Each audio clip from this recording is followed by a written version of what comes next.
एक सुबह रमेश अपने खेत में काम कर रहा था जब सुरेश उससे मिलने आया।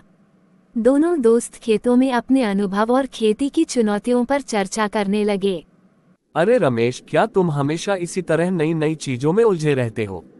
ये ड्रिप इरिगेशन का सिस्टम, फिर ये जैविक खाद।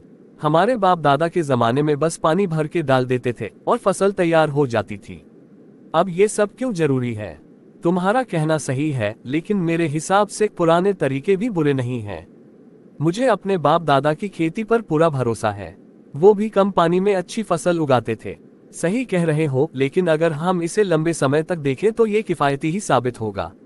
उदाहरण के लिए, ड्रिप इरिगेशन से पानी की बचत होती है। इससे हमें अधिक फसल भी मिलती है और जल का भी सही इस्तेमाल होता है।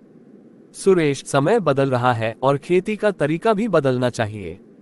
अब जमीन की उपजाऊ शक्ति कम हो रही है और जल की कमी बढ़ती जा रही है। ये नए तरीके हमें कम संसाधनों में अधिक उत्पादन देने में मदद करते हैं। देखो सुरेश, मैं मानता हूं कि परंपरागत खेती में भी लाभ है, लेकिन आजकल की चुनौतियां कुछ और हैं। जलवायु परिवर्तन के कारण मौसम का भी मिजाज बदलता रहता है। कई बार सूखा पड़ जाता है, कभी ज्यादा बारिश हो जाती है। इसीलिए हमें नई तकनीकों को अपनाना चाहिए ताकि फसल सुरक्षित रह सके। ये तो सही कहा तुमने, लेकिन मुझे ये समझ नहीं आता कि जैविक खाद इतनी जरूरी क्यों है। हमारे गांव में हमेशा से रासायनिक खाद का इस्तेमाल हो रहा है। फसल भी अच्छी होती है और कम मेहनत में तैयार हो जाती है। जैविक खाद से जमीन की उपजाऊ क्षमता बढ़ती है और फसल स्वास्थ्यवर्धक होती है। रासायनिक खाद से भले ही फसल जल्दी तैयार हो जाए, लेकिन यह मिट्टी को धीरे धीरे खराब कर देती है। जैविक खाद से हमारा पर्यावरण भी सुरक्षित रहता है और फसल भी शुद्ध होती है।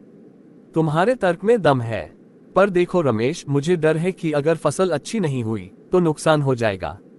परंपरागत तरीके में हमें हमेशा फसल का भरोसा रहता है। समझता हूं तुम्हारा डर, लेकिन खेती में जोखिम तो हमेशा रहता है। नई तकनीकें अपनाने से हम इसे कम कर सकते हैं। और देखो, सरकार भी तो किसानों को नई तकनीकें अपनाने में मदद कर रही है। मैंने तो सब्सिडी से ड्रिप इरिगेशन सिस्टम लगाया है।